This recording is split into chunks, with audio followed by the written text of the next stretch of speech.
ঘরে যে কালে চিকেন থাকে না নিজের খয়রাতি খয়রাতি মনে হয় চিকেন নাই হাতে কি হয়েছে বিফ দিয়ে কিন্তু আজগো কামডারে চালাই দিমু। আজগো খাইতে মনে চাইছিল ভেজিটেবলস তাই ঘরে যাবতীয় সব সবজি আসলে খালি আসলে না চিকেন। তাই মই চিন্তা করছি চিকেন ছাড়াই আজগো বিফ দিয়ে এই ভেজিটেবলসটা রানমু তাই হেয়ার পিনে কিন্তু মই বিফটির এককালে গিসি গিসি করে কুটতে লইছিলাম প্রথমেই তেলের মধ্যে রসুন কুচি দিয়া এরপর হে বিফটারে দিয়ে একাল ভালো মতো ভাজিয়ে লইতে আসি সুন্দর মতো আবার যাতে বিফটা নরম হয়ে যায় সেই দিকেও খেয়াল রাখা লাগবে। লগে কিন্তু মই একটা ছাল আর দুইটা এলাইচ একটুখানি নুন বেবাকটা দিয়ে এখন লাডি সিরি লইতেছিলাম কতক্ষণখানে।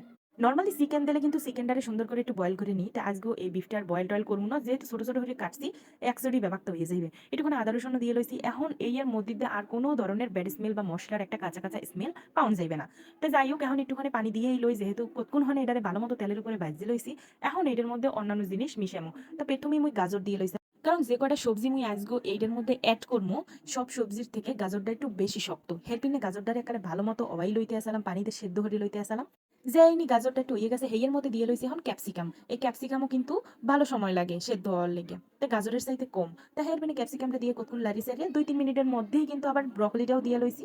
ভেজিটেবলস বানানোর লেগে যার যে সবজি পছন্দ সেই সবজি দিয়ে কিন্তু এইটা বানাইতে পারে। মই কিন্তু ক্যাপসিকাম আর কাঁচামরিচ আবার একটু অন্যভাবে কাটতে লইছি এখন কিন্তু মুই এর মধ্যে পেঁয়াজ দিছি পেঁয়াজটির কিন্তু কিছু কিছু করে কাটি নাই। পেঁয়াজের যে একটা পলটা হেয়ে কিন্তু আমি টান্ডে টেনে উড়াইছি দেখতেই পারতেছিলেন যে কেমনে এটা উড়াইছি। হেয়ার পর দিছি পাতাকপি এই পাতাকপিও কিন্তু কুচাই নেই এককালে গোটা গোটা হরকে চারকোনাইছি হরে আমি কাটতে লইছি। তা যেহেতু বেবাক সবজি মিলেন শেষ এই সবজি কয়টা বয়েল না হওয়া পর্যন্ত এখন মুই চুলার সুন্দর মতো জাল দিমু।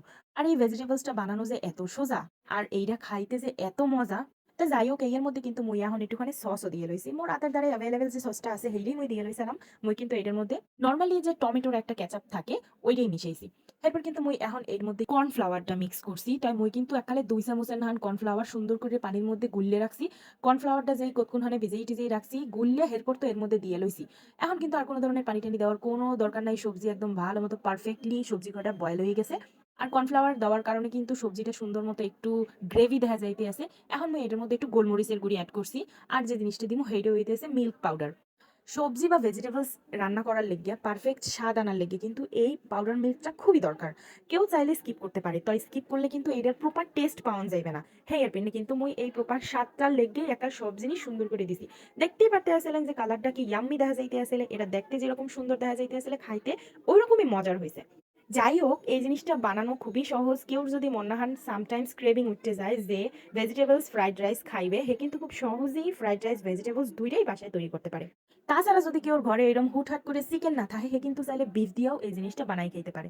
বিফ কিংবা চিকেন যেইটা দিয়েই আপনারা বানান না কেন টেস্ট কিন্তু সেম আইবে না একটু ডিফারেন্ট আইবে তা আমার দ্বারা মনে হয়েছে এটার স্বাদ চিকেনই বেস্ট। তাই আজগো মতো টাটা আল্লাহ হাফেজ।